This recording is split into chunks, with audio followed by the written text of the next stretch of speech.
بسم اللہ الرحمن الرحیم۔ میں کچھ اپنے نفس کی برات نہیں کر رہا، نفس تو بدی پر اکساتا ہی ہے، اللہ یہ کہ کسی پر میرے رب کی رحمت ہو، بے شک میرا رب بڑا غفور و رحیم ہے۔ بادشاہ نے کہا انہیں میرے پاس لاؤ تاکہ میں ان کو اپنے لیے مخصوص کر لوں۔ جب یوسف علیہ السلام نے اس سے گفتگو کی تو اس نے کہا اب آپ ہمارے ہاں قدر و منزلت رکھتے ہیں اور آپ کی امانت پر پورا بھروسہ ہے۔ یوسف نے کہا ملک کے خزانے میرے سپرد کیجیے، میں حفاظت کرنے والا بھی ہوں اور علم بھی رکھتا ہوں۔ اس طرح ہم نے اس سرزمین میں یوسف کے لیے اقتدار کی راہ ہموار کی، وہ مختار تھا کہ اس میں جہاں چاہے اپنی جگہ بنائے۔ ہم اپنی رحمت سے جس کو چاہتے ہیں نوازتے ہیں، نیک لوگوں کا اجر ہمارے ہاں مارا نہیں جاتا، اور آخرت کا اجر ان لوگوں کے لیے زیادہ بہتر ہے جو ایمان لے آئے اور خدا ترسی کے ساتھ کام کرتے ہیں۔ یوسف کے بھائی مصر آئے اور اس کے ہاں حاضر ہوئے، اس نے انہیں پہچان لیا مگر وہ اس سے ناآشنا تھے۔ پھر جب اس نے ان کا سامان تیار کروا دیا تو چلتے وقت اس نے کہا اپنے ستیلے بھائی کو میرے پاس لانا، دیکھتے نہیں ہو کہ میں کس طرح پیمانہ بھر کر دیتا ہوں اور کیسا اچھا مہمان نواز ہوں۔ اگر تم اسے نہ لاؤ گے تو میرے پاس تمہارے لیے کوئی غلہ نہیں ہے، بلکہ تم میرے قریب بھی نہ پھٹکنا۔ انہوں نے کہا ہم کوشش کریں گے کہ والد صاحب اسے بھیجنے پر راضی ہو جائیں، اور ہم ایسا ضرور کریں گے۔ یوسف علیہ السلام نے اپنے غلاموں کو اشارہ کیا کہ ان لوگوں نے غلے کے عوض جو مال دیا ہے وہ چپکے سے ان کے سامان ہی میں رکھ دو۔ یہ یوسف علیہ السلام نے اس امید پر کیا کہ گھر پہنچ کر وہ اپنا واپس پایا ہوا مال بھی پہچان جائیں گے یا اس فیاضی پر احسانت ہوں گے، اور عجب نہیں کہ پھر پلٹیں۔ جب وہ اپنے والد کے پاس گئے تو کہا ابا جان، آئندہ ہم کو غلہ دینے سے انکار کر دیا گیا ہے، لہٰذا آپ ہمارے بھائی کو ہمارے ساتھ بھیج دیجیے تاکہ ہم غلہ لے کر آئیں، اور اس کی حفاظت کے ہم ذمہ دار ہیں۔ باپ نے جواب دیا کیا میں اس کے معاملے میں تم پر ویسا ہی بھروسہ کروں جیسا اس سے پہلے اس کے بھائی کے معاملے میں کر چکا ہوں؟ اللہ ہی بہتر محافظ ہے اور وہ سب سے بڑھ کر رحم فرمانے والا ہے۔ پھر جب انہوں نے اپنا سامان کھولا تو دیکھا کہ ان کا مال بھی انہیں واپس کر دیا گیا ہے۔ یہ دیکھ کر وہ پکار اٹھے ابا جان، اور ہمیں کیا چاہیے؟ دیکھیے یہ ہمارا مال بھی ہمیں واپس دے دیا گیا ہے، بس اب ہم جائیں گے اور اپنے اہل عیال کے لیے رزق لے آئیں گے، اپنے بھائی کی حفاظت بھی کریں گے اور ایک بار رشتر اور زیادہ بھی لے آئیں گے۔ اتنے غلے کا اضافی ثانی کے ساتھ ہو جائے گا۔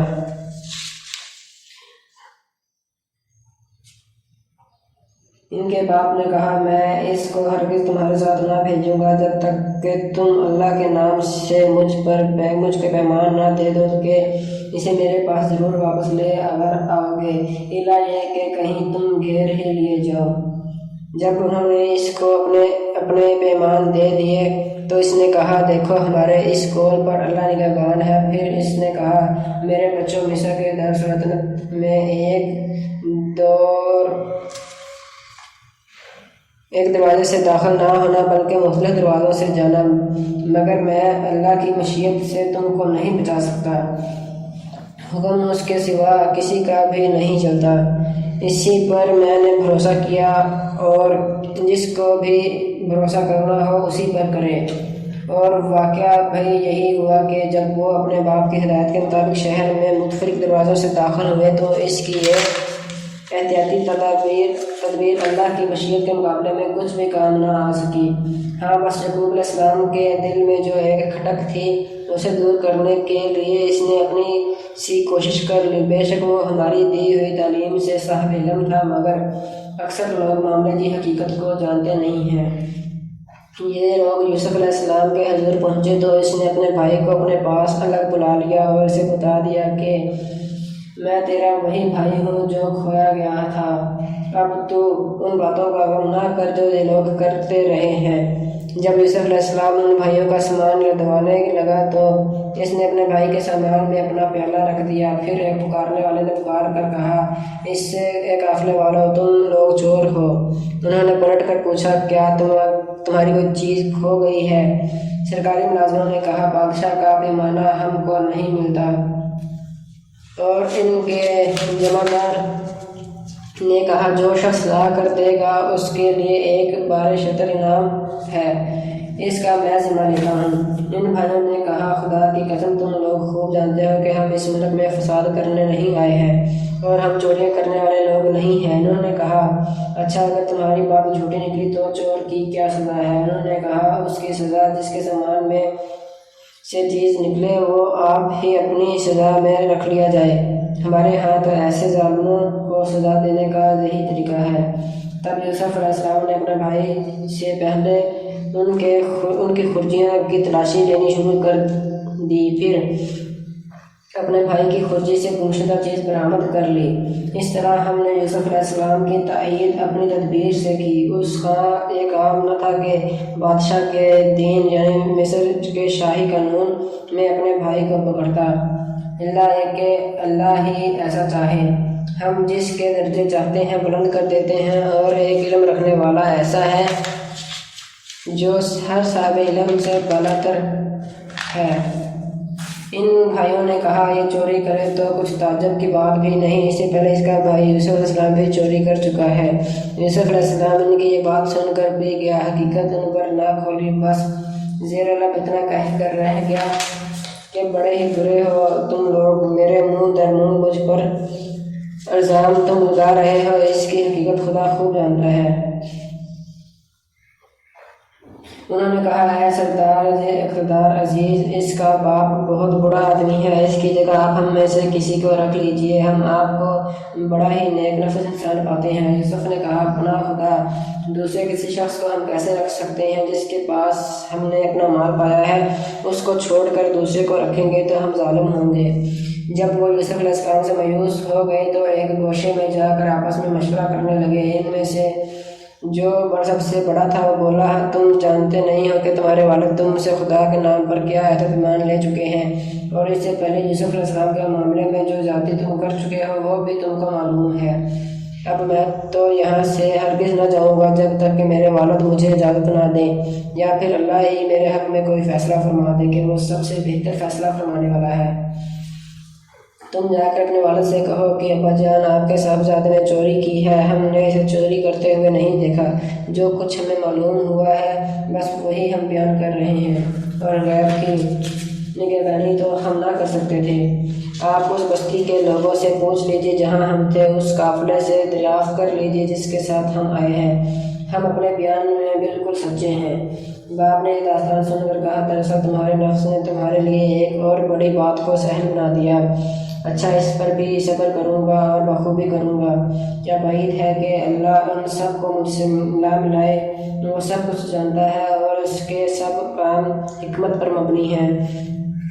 پھر وہ ان کی طرف سے منہ پھیر کر بیٹھ گیا اور کہنے لگا کہ ہائے یوسف، وہ دل ہی دل میں غم سے گھٹا جا رہا تھا اور اس کی آنکھیں سفید پڑ گئی تھیں۔ بیٹوں نے کہا، خدا را، آپ تو بس یوسف کو یاد کیے جاتے ہیں، نوبت یہ آ گئی ہے کہ اس کے غم میں آپ اپنے آپ کو بھلا دیں گے یا اپنی جان ہلا کر ڈالیں گے۔ اس نے کہا، میں اپنی پریشانی اور اپنے غم کی فریاد اللہ کے سوا کسی سے نہیں کرتا، اور اللہ سے جیسا میں واقف ہوں تم نہیں ہو۔ میرے بچوں، جا کر یوسف علیہ السلام اور اس کے بھائی کی کچھ ٹول گاؤ، اللہ کی رحمت سے مایوس نہ ہو، اس کی رحمت سے تو بس کافر ہی مایوس ہوا کرتے ہیں۔ جب یہ لوگ مصر جا کر یوسف علیہ السلام کی پیشی میں داخل ہوئے تو انہوں نے عرض کیا کہ اے سردار بااقتدار، ہم اور ہمارے اہل وعیال سخت مصیبت میں مبتلا ہیں، اور ہم کچھ حقیر سی پونجی لے کر آئے ہیں، آپ ہمیں بھرپور غلہ عنایت فرمائیں اور ہم کو خیرات دیں، اللہ خیرات کرنے والوں کو جزا دیتا ہے۔ یہ سن کر یوسف علیہ السلام سے نہ رہا گیا۔ اس نے کہا، تمہیں کچھ بھی یہ بھی معلوم ہے کہ تم نے یوسف علیہ السلام اور اس کے بھائی کے ساتھ کیا کیا تھا جب تم نادان تھے؟ وہ چونک کر بولے، ہائے، کیا تم یوسف ہو؟ اس نے کہا، ہاں، میں یوسف ہوں اور یہ میرا بھائی ہے۔ اللہ نے ہم پر احسان فرمایا۔ حقیقت یہ ہے کہ اگر کوئی تقویٰ اور صبر سے کام لے تو اللہ کے ہاں ایسے نیک لوگوں کا اجر مارا نہیں جاتا۔ انہوں نے کہا بخدا کہ تم کو اللہ نے ہم پر فضیلت بخشی اور واقعی ہم خطا کار تھے۔ اس نے جواب دیا آج تم پر کوئی گرفت نہیں، اللہ تمہیں معاف کرے، وہ سب سے بڑھ کر معاف کرنے والا ہے، وہ سب سے بڑھ کر معاف کرے، وہ سب سے بڑھ کر رحم فرمانے والا ہے۔ جاؤ میرا ایک میز لے جاؤ اور میرے والد کے منہ پر ڈال دو، ان کی بینائی پلٹ آئے گی، اور اپنے سب اہل و عیال کو میرے پاس لے آؤ۔ جب ایک قافلہ مصر سے روانہ ہوا تو ان کے باپ نے کنعان میں کہا میں یوسف کی خوشبو محسوس کر رہا ہوں، تم لوگ کہیں یہ نہ کہنے لگو کہ میں بڑھاپے میں سٹھیا گیا ہوں۔ گھر کے لوگ بولے خدا کی قسم آپ ابھی تک اپنے اسی پرانے خبت میں پڑے ہوئے ہیں۔ پھر جب خوشخبری لانے والا آیا تو اس نے یوسف علیہ السلام کا قمیض یعقوب علیہ السلام کے منہ پر ڈال دیا اور دیکھا جب اس کی بنائی اود کر آئی تب اس نے کہا میں تم سے کہتا نہ تھا میں اللہ کی طرف سے وہ کچھ جانتا ہوں جو تم نہیں جانتے۔ سب بول اٹھے ابا جان آپ ہمارے گناہوں کی بخشش کے لیے دعا کریں، واقعی ہم خطا کار تھے۔ اس نے کہا میں اپنے رب سے تمہارے لیے معافی کی درخواست کروں گا، وہ بڑا معاف کرنے والا اور رحیم ہے۔ پھر جب یہ لوگ یوسف کے پاس پہنچے تو اس نے اپنے والدین کو اپنے ساتھ بٹھا لیا اور اپنے سب کنبے والوں سے کہا چلو اب شہر میں چلو، اللہ نے چاہا تو امن چین سے رہو گے۔ شہر میں داخل ہونے کے بعد اس نے اپنے والدین کو اٹھا کر اپنے پاس تخت پر بٹھایا اور سب اس کے آگے بے اختیار سجدے میں جھک گئے۔ یوسف نے کہا ابا جان یہ تعبیر ہے میرے اس خواب کی جو میں نے پہلے دیکھا تھا، میرے رب نے اسے حقیقت بنا دیا۔ اس کا احسان یہ ہے کہ اس نے مجھے قید خانے سے نکالا اور آپ لوگوں کو صحرا سے لا کر مجھ سے ملایا، حالانکہ شیطان میرے اور میرے بھائیوں کے درمیان فساد ڈال چکا تھا۔ واقعہ یہ ہے کہ میرا رب غیر محسوس تدبیروں سے اپنی مشیت پوری کرتا ہے، بے شک وہ علیم اور حکیم ہے۔ اے میرے رب تو نے مجھے حکومت بخشی اور مجھ کو باتوں کی تہ تک پہنچنا سکھایا۔ زمین و آسمان کے بنانے والے تو ہی دنیا اور آخرت میں میرا سرپرست ہے۔ میرا خاتمہ اسلام پر کر اور انجام کار مجھے صالحین کے ساتھ ملا۔ اے محمد صلی اللہ علیہ وسلم یہ قصہ غیب کی خبروں میں سے ہے جو ہم تم پر وحی کر رہے ہیں، ورنہ تم اس وقت موجود نہ تھے جب یوسف علیہ السلام کے بھائیوں نے آپس میں اتفاق کر کے سازش کی تھی، مگر تم خواہ کتنا ہی چاہو ان میں سے اکثر لوگ مان کر دینے والے نہیں ہیں۔ حالانکہ تم اس خدمت پر ان سے کوئی اجرت بھی نہیں مانگتے ہو، یہ تو ایک نصیحت ہے جو دنیا والوں کے لیے عام ہے۔ زمین اور آسمانوں میں کتنی ہی نشانیاں ہیں جن پر سے لوگ گزرتے رہتے ہیں اور ذرا توجہ نہیں کرتے، ان میں سے اکثر اللہ کو مانتے ہیں مگر اس طرح کہ اس کے ساتھ دوسروں کو شریک ٹھہراتے ہیں۔ کیا یہ مطمئن ہے کہ خدا کے عذاب میں کی کوئی بلا انہیں دبوچ نہ لے گی، یا بے خبری میں قیامت کی گھڑی اچانک ان پر نہ آ جائے گی؟ تم ان سے صاف کہہ دو کہ میرا راستہ تو یہ ہے کہ میں اللہ کی طرف بلاتا ہوں، میں خود بھی پوری روشنی میں اپنا راستہ دیکھ رہا ہوں اور میرے ساتھی بھی، اور اللہ پاک ہے اور شرک کرنے والوں سے میرا کوئی واسطہ نہیں ہے۔ محمد صلی اللہ علیہ وسلم تم سے پہلے ہم نے جو پیغمبر بھیجے تھے وہ سب بھی انسان ہی تھے اور انہی بستیوں کے رہنے والوں میں سے تھے، اور انہی کی طرف ہم وہی بھیجتے رہے ہیں۔ پھر کہ یہ لوگ زمین میں چلے پھرے نہیں کہ ان قوموں کا جام انہیں نظر نہ آیا جو ان سے پہلے گزر چکی ہیں، یقیناً آخرت کا گھر ان لوگوں کے لیے ہے اور زیادہ بہتر ہے جنہوں نے پیغمبروں کی بات مان کر توقع کی روش اختیار کی۔ کیا بھی تم لوگ نہ سمجھو گے؟ اب پہلے پیغمبروں کے ساتھ بھی یہی ہوتا رہا ہے کہ وہ مدتوں نصیحت کرتے رہے اور لوگوں نے سن کر نہ دیا، یہاں تک کہ جب پیغمبر لوگوں سے مایوس ہو گئے اور لوگوں نے بھی یہ سمجھ لیا کہ ان سے جھوٹ بولا گیا تھا تو یکایک ہماری مدد پیغمبروں کو پہنچ گئی۔ پھر جب ایسا موقع آ جاتا ہے تو ہمارا قاعدہ یہ ہے کہ جسے ہم چاہتے ہیں بچا لیتے ہیں، اور مجرموں پر سے تو ہمارا عذاب ٹالا ہی نہیں جا سکتا۔ اگلے لوگوں کے ان قصوں میں عقل و ہوش رکھنے والوں کے لیے عبرت ہے۔ یہ جو کچھ قرآن میں بیان کیا جا رہا ہے یہ بناوٹی باتیں نہیں ہیں، بلکہ جو کتابیں اس سے پہلے آئی ہوئی ہیں انہی کی تصدیق ہے، اور ہر چیز کی تفصیل اور ایمان لانے والوں کے لیے ہدایت اور رحمت۔ بسم اللہ الرحمن الرحیم۔ سورہ عاد۔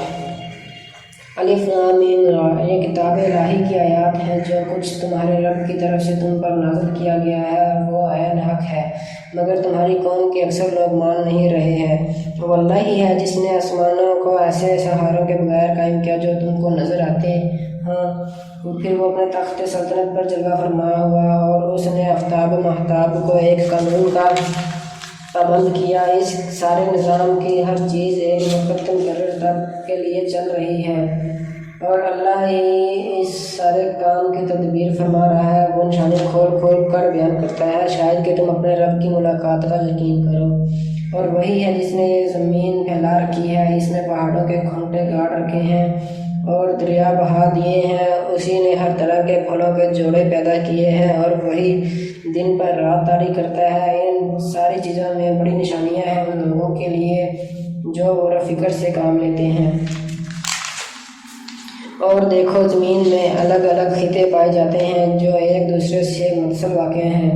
انگور کے باغ ہیں، کھیتیاں ہیں، کھجور کے درخت ہیں جن میں سے کچھ گہرے ہیں اور کچھ دوہرے، سب کو ایک ہی پانی سے راب کرتا ہے، مگر مزے میں ہم کسی کو بہتر بنا دیتے ہیں اور کسی کو کمتر۔ ان سب چیزوں میں بہت سی نشانیاں ہیں ان لوگوں کے لیے جو عقل سے کام لیتے ہیں۔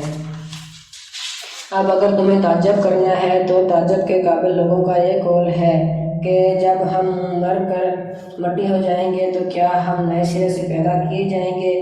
یہ وہ لوگ ہیں جنہوں نے اپنے رب سے کفر کیا ہے، یہ وہ لوگ ہیں جن کی گردنوں میں توق پڑے ہوئے ہیں، یہ جہنمی ہیں اور جہنم میں ہمیشہ رہیں گے۔ یہ لوگ بھلائی سے پہلے برائی کے لیے جلدی مچا رہے ہیں، حالانکہ ان سے پہلے جو لوگ اس روش پر چلے ہیں ان پر خدا کے عذاب کی عبرتناک مثالیں گزر چکی ہیں۔ حقیقت یہ ہے کہ تیرا رب لوگوں کی زیادتیوں کے باوجود ان کے ساتھ چشم پوشی سے کام لیتا ہے، اور یہ بھی حقیقت ہے کہ تیرا رب سخت سزا دینے والا ہے۔ یہ لوگ جنہوں نے تمہاری بات ماننے سے انکار کر دیا ہے کہتے ہیں کہ اس شخص پر اس کے رب کی طرف سے کوئی نشانی کیوں نہ اتری؟ تم تو محض خبردار کر دینے والے ہو، ہر قوم کے لیے ایک رہنما ہے۔ اللہ ایک ایک حاملہ کے پیٹ سے واقف ہے، جو کچھ اس میں بنتا ہے اس سے بھی وہ جانتا ہے، اور جو کچھ اس میں کمی یا بیشی ہوتی ہے اسے بھی وہ باخبر رہتا ہے۔ ہر چیز کے لیے اس کے ہاں ایک مقدار مقرر ہے، وہ جب پوشیدہ اور ظاہر ہر چیز کا عالم ہے۔ وہ بزرگ ہے اور ہر حال میں بالاتر رہنے والا ہے۔ تم میں سے کوئی شخص خواہ زور سے بات کرے یا آہستہ، اور کوئی رات کی تاریکی میں چھپا ہوا ہو یا دن کی روشنی میں چل رہا ہو، اس کے لیے سب یکساں ہے۔ ہر شخص کے آگے اور پیچھے اس کے مقرر کیے ہوئے نگران لگے ہوئے ہیں جو اللہ کے حکم سے اس کی دیکھ بھال کر رہے ہیں۔ حقیقت یہ ہے کہ اللہ کسی قوم کے حال کو نہیں بدلتا جب تک وہ خود اپنے اوصاف کو نہیں بدل دیتی، اور جب اللہ کسی قوم کی شامت لانے کا فیصلہ کر لے تو پھر وہ کسی کے ٹالے نہیں ٹل سکتی۔ نہ اللہ کے مقابلے میں ایسی قوم کا کوئی حامی مددگار ہو سکتا ہے۔ وہی ہے جو تمہارے سامنے بجلیاں چمکاتا ہے، جنہیں دیکھ کر تمہارے اندیشے بھی لاحق ہوتے ہیں اور امیدیں بھی بنتی ہیں۔ وہی ہے جو پانی سے لدے ہوئے بادل اٹھاتا ہے، بادلوں کی گرج اس کی حمد کے ساتھ اس کی پاکی بیان کرتی ہے، اور فرشتے اس کی ہیبت سے لرزتے ہوئے اس کی تصدیق کرتے ہیں۔ وہ کڑکتی ہوئی بجلیوں کو بھیجتا ہے اور بسا اوقات انہیں جس پر چاہتا ہے عین اس حالت میں گرا دیتا ہے جبکہ لوگ اللہ کے بارے میں جھگڑ رہے ہوتے ہیں۔ پھر واقعہ اس کی بڑی زبردست ہے، اسی کو پکارنا برحق ہے، اور رہیں وہ دوسری ہستیاں جنہیں اس کو چھوڑ کر یہ لوگ پکارتے ہیں، وہ ان کی دعاؤں کا کوئی جواب نہیں دے سکتی۔ انہیں پکارنا تو ایسے ہے جیسے کوئی شخص پانی کی طرف ہاتھ پھیلا کر اس سے درخواست کرے کہ تو میرے منہ تک پہنچ جا، حالانکہ پانی اس تک پہنچنے والا نہیں۔ بس اسی طرح کافروں کی دعائیں بھی کچھ نہیں ہیں مگر ایک تیرے بے ہدف۔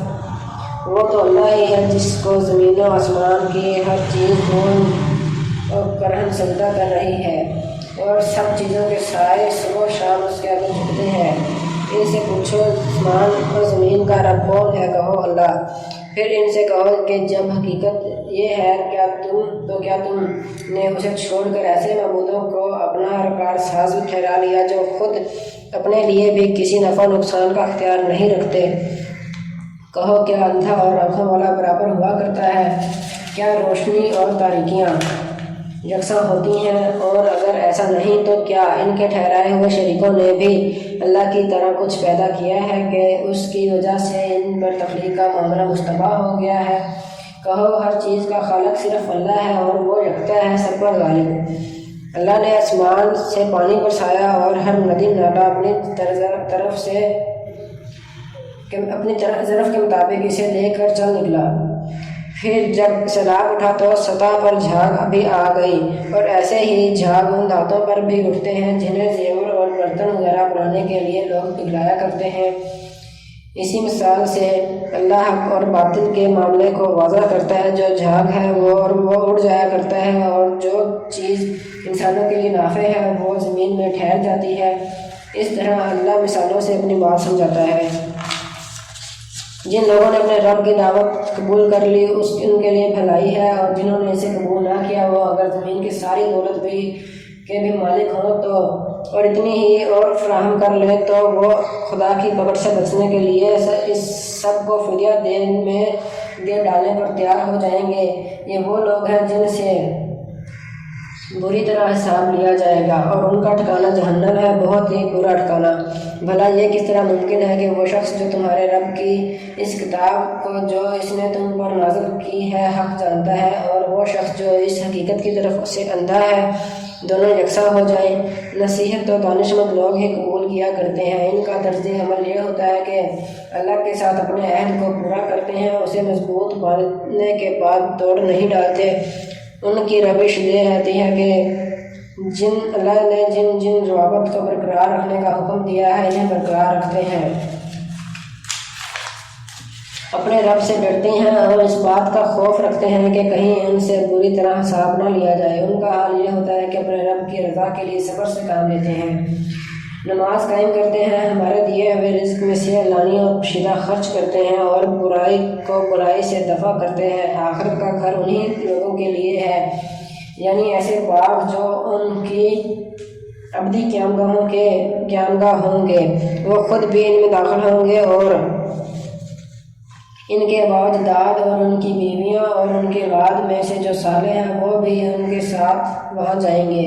ملائکہ ہر طرف سے ان کے استقبال کے لیے آئیں گے اور ان سے کہیں گے کہ تم پر سلامتی ہو، تم نے دنیا میں جس طرح صبر سے کام لیا اس کی بدولت آج تم اس کے مستحق ہو۔ بس کیا ہی خوب ہے یہ آخرت کا گھر رہے وہ لوگ جو اللہ کے عہد کو مضبوط باندھ لینے کے بعد توڑ ڈالتے ہیں، جو ان رابطوں کو کاٹتے ہیں جنہیں اللہ نے جوڑنے کا حکم دیا ہے، اور جو زمین میں فساد پھیلاتے ہیں وہ لعنت کے مستحق ہیں، اور ان کے لیے آخرت میں بہت برا ٹھکانہ ہے۔ اللہ جس کو چاہتا ہے رزق کی فراخی بخشتا ہے، اور جس سے چاہتا ہے نفع طلب رزق دیتا ہے۔ یہ لوگ دنیاوی زندگی میں مگن ہیں، حالانکہ دنیا کی زندگی آخرت کے مقابلے میں ایک متاع قلیل کے سوا کچھ بھی نہیں۔ یہ لوگ جنہوں نے رسالت محمد صلی اللہ علیہ وسلم کو ماننے سے انکار کر دیا ہے کہتے ہیں اس شخص پر اس کے رب کی طرف سے کوئی نشانی کیوں نہ اتری؟ کہو اللہ جسے چاہتا ہے گمراہ کر دیتا ہے، اور وہ اپنی طرف سے آنے کا راستہ اسی کو دکھاتا ہے جو اس کی طرف رجوع کرے۔ ایسے ہی لوگ ہیں وہ جنہوں نے اس نبی کی دعوت کو مان لیا ہے اور ان کے دلوں کو اللہ کی یاد سے اطمینان نصیب ہوتا ہے۔ خبردار رہو، اللہ کی یاد ہی وہ چیز ہے جس سے دلوں کو اطمینان نصیب ہوا کرتا ہے۔ پھر جن لوگوں نے دعوت حق کو مانا اور نیک عمل کیے وہ خوش نصیب ہیں اور ان کے لیے اچھا انجام ہے۔ اے محمد صلی اللہ علیہ وسلم، اسی شان سے ہم نے تم کو رسول بنا کر بھیجا ہے ایک ایسی قوم میں جس سے پہلے بہت سی قومیں گزر چکی ہیں، تاکہ تم ان لوگوں کو پیغام سناؤ جو ہم نے تم پر نازل کیا ہے، اس حال میں کہ یہ اپنی نہایت مہربان خدا کے کافر بنے ہوئے ہیں۔ ان سے کہو کہ میرا وہی رب ہے، اس کے سوا کوئی معبود نہیں ہے، اسی پر میں نے بھروسہ کیا اور وہی میرا ملجا ماوا ہے، اور کیا ہو جاتا ہے اگر کوئی ایسا قرآن اتار دیا جاتا ہے جس کے زور سے پہاڑ چلنے لگتے ہیں؟ کیا ہو جاتا ہے اگر کوئی ایسا قرآن اتار دیا جاتا ہے جس کے زور سے پہاڑ چلنے لگتے، یا زمین شک ہو جاتی، یا مردے قبروں سے نکل کر بولنے لگتے؟ اس طرح کی نشانیاں دکھا دینا کچھ مشکل نہیں ہے، بلکہ سارا اختیار ہی اللہ کے ہاتھ میں ہے۔ پھر کیا اہل ایمان ابھی تک کفار کی طلب کے جواب میں کسی نشانی کے ظہور کی آس لگائے بیٹھے ہیں، اور وہ یہ جان کر مایوس نہیں ہو گئے کہ اگر اللہ چاہتا تو سارے انسانوں کو ہدایت دے دیتا؟ جن لوگوں نے خدا کے ساتھ کفر کا رویہ اختیار کر رکھا ہے، ان پر ان کے کرتوتوں کی وجہ سے کوئی نہ کوئی آفت آتی ہی رہتی ہے، یا ان کے گھر کے قریب کہیں نازل ہوتی ہے۔ یہ سلسلہ چلتا رہے گا یہاں تک کہ اللہ کا وعدہ آن پورا ہو۔ یقیناً اللہ اپنے وعدے کی خلاف ورزی نہیں کرتا۔ تم سے پہلے بہت سے رسولوں کا مذاق اڑایا جا چکا ہے، مگر میں نے ہمیشہ منکرین کو ڈھیل دی اور آخر کار ان کو پکڑ لیا۔ پھر دیکھ لو کہ میری سزا کیسی سخت ہے۔ پھر کیا وہ ایک متنفس کی کمائی پر نظر رکھتا ہے؟ اس کے مقابلے میں یہ جسارتیں کی جا رہی ہیں کہ لوگوں نے اس کے کچھ شریک ٹھہرا رکھے ہیں۔ نبی صلی اللہ علیہ وسلم ان سے کہو اگر واقعی وہ خدا کے اپنے بنائے ہوئے شریک ہیں تو ذرا ان کے نام لو کہ وہ کون ہیں۔ کیا تم اللہ کو ایک نئی بات کی خبر دے رہے ہو جسے وہ اپنی زمین میں نہیں جانتا، یا تم لوگ بس یوں ہی جو منہ میں آتا ہے کہہ ڈالتے ہو؟ حقیقت یہ ہے کہ جن لوگوں نے دعوت حق کو ماننے سے انکار کیا ہے ان کے لیے ان کی مکاریاں خوشنما بنا دی گئی ہیں اور وہ راہ راست سے روک دیے گئے ہیں۔ پھر جس کو اللہ گمراہی میں پھینک دے اسے کوئی راہ دکھانے والا نہیں ہے۔ ایسے لوگوں کے لیے دنیا کی زندگی ہی میں عذاب ہے اور آخرت کا عذاب اس سے بھی زیادہ سخت ہے۔ کوئی ایسا نہیں جو انہیں خدا سے بچانے والا ہو۔ خدا ترس انسانوں کے لیے جس جنت کا وعدہ کیا گیا ہے اس کی شان یہ ہے کہ اس کے نیچے نہریں بہہ رہی ہیں، اس کے پھل دائمی اور اس کا سایہ لازوال۔ یہ انجام ہے متقی لوگوں کا، اور منکرین حق کا انجام یہ ہے کہ ان کے لیے دوزخ کی آگ ہے۔ نبی صلی اللہ علیہ وسلم جن لوگوں نے ہم نے کتاب دی تھی وہ اس کتاب سے جو ہم نے تم پر نازل کی ہے خوش ہے، اور مختلف گروہوں میں کچھ لوگ ایسے بھی ہیں جو اس کی بعض باتوں کو نہیں مانتے۔ تم صاف کہہ دو کہ مجھے تو صرف اللہ کی بندگی کا حکم دیا گیا ہے اور اس سے منع کیا گیا ہے کہ کسی کو اس کا شریک ٹھہراؤں، لہٰذا میں اسی کی طرف دعوت دیتا ہوں اور اسی کی طرف میرا رجوع ہے۔ اسی ہدایت کے ساتھ ہم نے یہ فرمان ربی تم پر نازل کیا ہے۔ اگر تم نے اس علم کے باوجود جو تمہارے پاس آ چکا ہے لوگوں کی خواہشات کی پیروی کی تو اللہ کے مقابلے میں کوئی تمہارا حامی مددگار ہے اور نہ کوئی اس کی پکڑ سے تم کو بچا سکتا ہے۔ تم سے پہلے بھی بہت سے رسول بھیج چکے ہیں اور ان کو ہم نے بیوی بچوں والا ہی بنایا تھا، اور کسی رسول کو بھی یہ طاقت نہ تھی کہ اللہ کے اذن کے بغیر کوئی نشانی خود لا دکھاتا۔ ہر دور کے لیے ایک کتاب ہے، اللہ جو کچھ چاہتا ہے مٹا دیتا ہے اور جس چیز کو چاہتا ہے قائم رکھتا ہے۔ کتاب اسی کے پاس ہے۔ اور اے نبی صلی اللہ علیہ وسلم جس برے انجام کی دھمکی ہم ان لوگوں کو دے رہے ہیں اس کا کوئی حصہ خواہ ہم تمہارے جیتے جی دکھا دیں یا اس کے ظہور میں آنے سے پہلے ہی ہم تمہیں اٹھا لیں، بہرحال تمہارا کام صرف پیغام پہنچا دینا ہے اور حساب لینا ہمارا کام ہے۔ کیا یہ لوگ دیکھتے نہیں کہ ہم اس زمین پر چلے آ رہے ہیں اور اس کا دائرہ ہر طرف سے تنگ کرتے چلے آتے ہیں؟ اللہ حکومت کر رہا ہے، کوئی اس کے فیصلوں پر نظر ثانی کرنے والا نہیں ہے، اور اسے حساب لیتے کچھ دیر نہیں لگتی۔ ان سے پہلے جن لوگ ہو گزرے ہیں وہ بھی بڑی بڑی چالیں چل چکے ہیں، مگر اصل فیصلہ کن چال تو پوری کی پوری اللہ ہی کے ہاتھ میں ہے۔ وہ جانتا ہے کہ کون کیا کچھ کمائی کر رہا ہے، اور عنقریب یہ منکرین حق دیکھ لیں گے کہ انجام کس کا بخیر ہوتا ہے۔ یہ منکرین کہتے ہیں کہ تم خدا کے بھیجے ہوئے نہیں ہو۔ کہو میرے اور تمہارے درمیان اللہ کی گواہی کافی ہے، اور پھر اس شخص کی گواہی جو کتاب آسمانی کا علم رکھتا ہے۔ سورہ ابراہیم۔ بسم اللہ الرحمن الرحیم۔ الف لام را۔ اے محمد صلی اللہ علیہ وسلم یہ کتاب ہے جس کو ہم نے تمہاری طرف نازل فرمایا کیا ہے تاکہ تم لوگوں کو تاریکیوں سے روشنی کی طرف لاؤ، ان کے رب کی توفیق سے اس خدا کے راستے پر جو زبردست اور اپنی ذات میں آپ محمود ہے اور زمین اور آسمانوں کی ساری موجودات کا مالک ہے، اور سخت تباہ کن سزا ہے قبول حق سے انکار کرنے والوں کے لیے جو دنیا کی زندگی کو آخرت پر ترجیح دیتے ہیں، جو اللہ کے راستے سے لوگوں کو روک رہے ہیں اور چاہتے ہیں کہ یہ راستہ ان کی خواہشات کے مطابق ٹیڑھا ہو جائے۔ یہ لوگ گمراہی میں بہت دور نکل گئے ہیں۔ ہم نے اپنا پیغام دینے کے لیے جب بھی کبھی کوئی رسول بھیجا ہے، اس نے اپنی قوم ہی کی زبان میں پیغام دیا ہے تاکہ وہ انہیں اچھی طرح کھول کر بات سمجھائے۔ پھر اللہ جسے چاہتا ہے بھٹکا دیتا ہے اور جسے چاہتا ہے ہدایت بخشتا ہے، وہ بالادست اور حکیم ہے۔ ہم اس سے پہلے موسیٰ کو بھی اپنی نشانیوں کے ساتھ بھیج چکے ہیں۔ اس سے بھی ہم نے حکم دیا تھا کہ اپنی قوم کو تاریکیوں سے نکال کر روشنی میں لا اور انہیں طریق الہی کے سبق آموز واقعات سنا کر نصیحت کر۔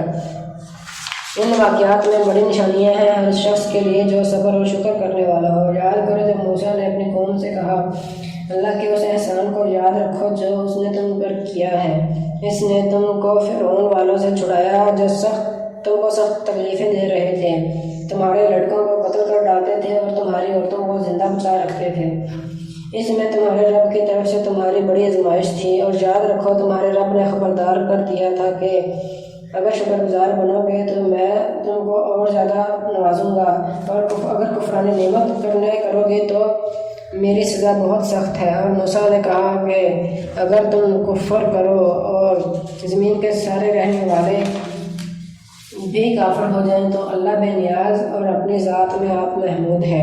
کیا تمہیں ان قوموں کے حالات نہیں پہنچے جو تم سے پہلے گزر چکی ہیں؟ قوم نوح علیہ السلام، عاد اور ثمود اور ان کے بعد آنے والی بہت سی قومیں جن کا شمار اللہ ہی کو معلوم ہے۔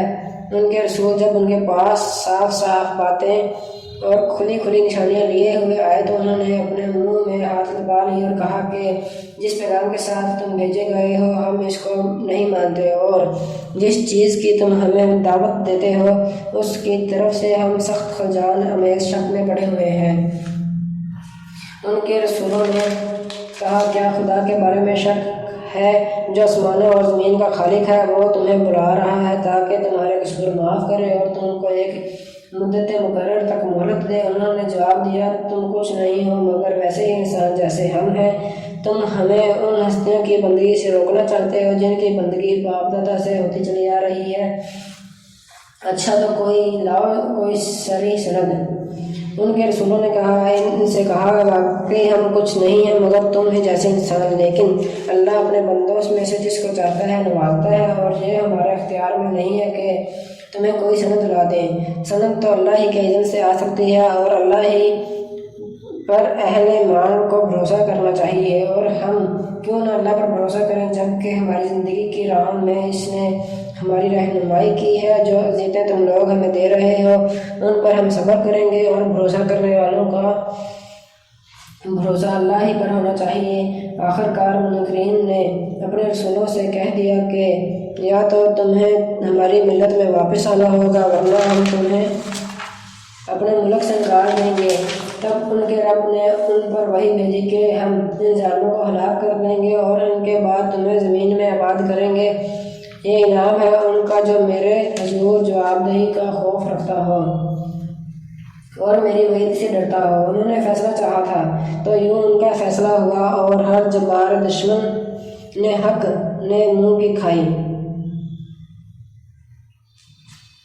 پھر اس کے بعد آگے اس کے لیے جہنم ہے، وہاں اسے کچلوگا سا پانی پینے کو دیا جائے گا جسے وہ زبردستی حلق سے تارنے کی کوشش کرے گا اور مشکل ہی سے تار سکے گا۔ موت ہر طرف سے اس پر چھائی رہے گی مگر وہ مرنے نہ پائے گا، اور آگے ایک سخت عذاب اس کی جان کا لاگو رہے گا۔ جن لوگوں نے اپنے رب سے کفر کیا ہے ان کے اعمال کی مثال اس راکھ کی سی ہے جسے ایک طوفانی دن کی آندھی نے اڑا دیا ہو۔ وہ اپنے کیے کا کچھ بھی پھل نہیں پا سکیں گے۔ یہی پرلے درجے کی گمگشتگی ہے۔ کیا تم دیکھتے نہیں ہو کہ اللہ نے آسمان و زمین کی تخلیق کو حق پر قائم کیا ہے؟ وہ چاہے تو تم لوگوں کو لے جائے اور ایک نئی خلقت تمہاری جگہ لے آئے۔ ایسا کرنا اس پر کچھ بھی دشوار نہیں ہے۔ اور یہ لوگ جب اکٹھے اللہ کے سامنے بے نقاب ہوں گے تو اس وقت ان میں سے جو دنیا میں کمزور تھے وہ ان لوگوں سے جو بڑے بنے ہوئے تھے کہیں گے دنیا میں ہم تمہارے تابع تھے، اب کیا تم اللہ کے عذاب سے ہم کو بچانے کے لیے کچھ بھی کر سکتے ہو؟ وہ جواب دیں گے اگر اللہ نے ہمیں نجات کی کوئی راہ دکھائی ہوتی تو ہم ضرور تمہیں بھی دکھا دیتے۔ اب تو یکساں ہے خواہ ہم جزا فضا کریں یا صبر، بہرحال ہمارے بچنے کی کوئی صورت نہیں۔ اور جب فیصلہ چکا دیا جائے گا تو شیطان کہے گا حقیقت یہ ہے کہ اللہ نے جو وعدے تم سے کیے تھے وہ سب سچے تھے اور میں نے جتنے وعدے کیے ان میں سے کوئی بھی پورا نہ کیا۔ میرا تم پر کوئی زور تو تھا نہیں، میں نے اس کے سوا کچھ نہیں کیا کہ اپنے راستے کی طرف تمہیں دعوت دی اور تم نے میری دعوت پر لبیک کہا۔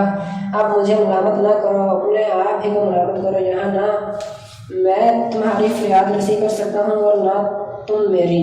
اس سے پہلے جو تم نے مجھے خدائی میں شریک بنا رکھا تھا میں اس سے بر ذمہ ہوں۔ ایسے ظالموں کے لیے تو دردناک سزا یقینی ہے۔ بخلاف اس کے جو لوگ دنیا میں ایمان لائے اور جنہوں نے نیک عمل کیے وہ ایسے ہی باغوں میں داخل کیے جائیں گے جن کے نیچے نہریں بہتی ہوں گی، وہاں وہ اپنے رب کے اذن سے ہمیشہ رہیں گے اور وہاں ان کا استقبال سلامتی اور رب کے سلامتی کی مبارکباد سے ہوگا۔ کیا تم دیکھتے نہیں ہو کہ اللہ نے کلمہ طیبہ کو کس چیز سے مثال دی ہے؟ اس کی مثال ایسی ہے جیسے ایک اچھی ذات کا درخت جس کی جڑ زمین میں گہری جمی ہوئی ہے اور شاخیں آسمان تک پہنچی ہوئی ہیں، ہر آن وہ اپنے رب کے حکم سے اپنے پھل دے رہا ہے۔ یہ مثالیں اللہ اس لیے دیتا ہے کہ لوگ ان سے سبق لیں، اور کلمہ خبیثہ کی مثال ایک بدذات درخت کی سی ہے جو زمین کی سطح سے اکھاڑ کر پھینکا جاتا ہے، اس کے لیے کوئی استحکام نہیں ہے۔ ایمان لانے والوں کو اللہ ایک قول ثابت کی بنیاد پر دنیا و آخرت دونوں میں ثبات عطا کرتا ہے اور ظالموں کو اللہ بھٹکا دیتا ہے۔ اللہ کو اختیار ہے جو چاہے کرے۔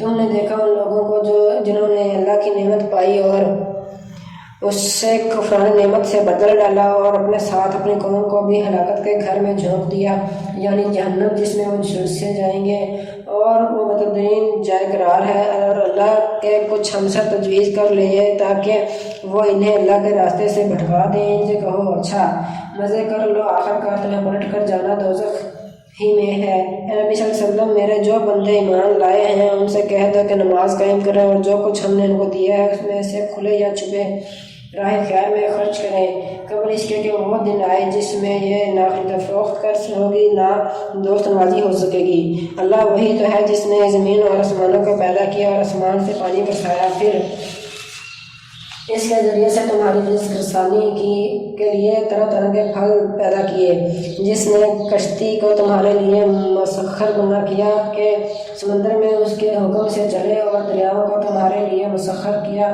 جس نے سورج اور چاند کو تمہارے لیے مسخر کیا کہ لگاتار چلے جا رہے ہیں، اور رات اور دن کو تمہارے لیے مسخر کیا، جس نے وہ سب کچھ تمہیں دیا جو تم نے مانگا۔ اگر تم اللہ کی نعمتوں کا شمار کرنا چاہو تو کر نہیں سکتے۔ حقیقت یہ ہے کہ انسان بڑا ہی بے انصاف اور ناشکرا ہے۔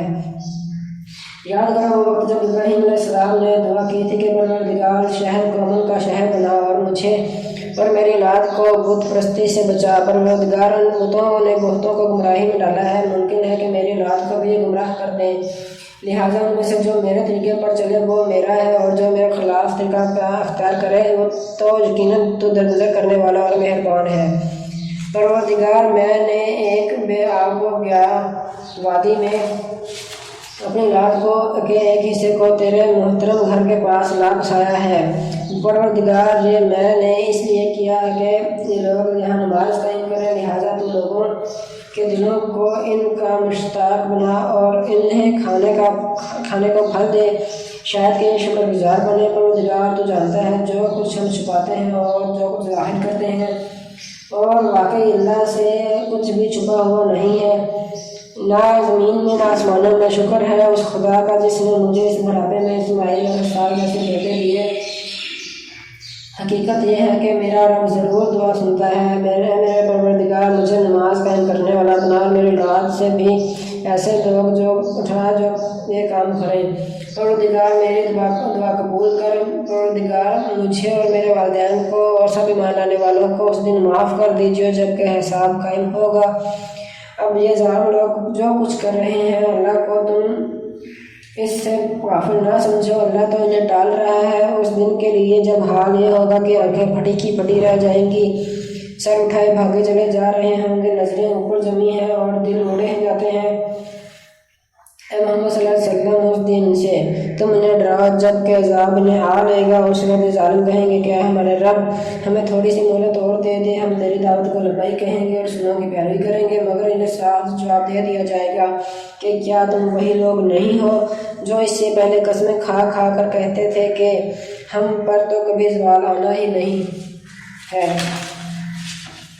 حالانکہ تم ان قوموں کی بستیوں میں رہ بس چکے تھے جنہوں نے اپنے اوپر آپ ظلم کیا تھا اور دیکھ چکے تھے کہ ہم نے ان کے ساتھ کیا سلوک کیا، اور ان کی مثالیں دے دے کر ہم تمہیں سمجھا بھی چکے تھے۔ انہوں نے اپنی ساری ہی چالیں چل دیکھیں، مگر ان کی ہر چال کا توڑ اللہ کے پاس تھا، گرچہ ان کی چالیں ایسی غضب کی تھیں کہ پہاڑ ان سے ٹل جائیں گے۔ بس نبی صلی اللہ علیہ وسلم تم ہرگز یہ گمان نہ کرو کہ اللہ کبھی اپنے رسولوں سے کیے ہوئے وعدوں کے خلاف کرے گا، اللہ زبردست ہے اور انتقام لینے والا بھی۔ ڈراؤ انہیں اس دن سے جب کہ زمین اور آسمان بدل کر کچھ سے کچھ کر دیے جائیں گے اور سب کے سب اللہ واحد قہار کے سامنے بے نقاب حاضر ہو جائیں گے۔ اس روز تم مجرموں کو دیکھو گے کہ زنجیروں میں ہاتھ پاؤں جکڑے ہوئے ہوں گے، تارکل کے لباس پہنے ہوئے ہوں گے اور آگ کے شعلے ان کے چہروں پر چھائے جا رہے ہوں گے۔ یہ اس لیے ہوگا کہ اللہ ہر متنفس کو اس کے کیے کا بدلہ دے گا، اللہ کو حساب لیتے کچھ دیر نہیں لگتی۔ یہ ایک پیغام ہے سب انسانوں کے لیے اور بھیجا گیا ہے اس لیے کہ ان کو اس کے ذریعے سے خبردار کر دیا جائے اور وہ جان لیں کہ حقیقت میں خدا بس ایک ہی ہے، جو عقل رکھتے ہیں وہ ہوش میں آ جائیں۔ الحمدللہ، صدق اللہ۔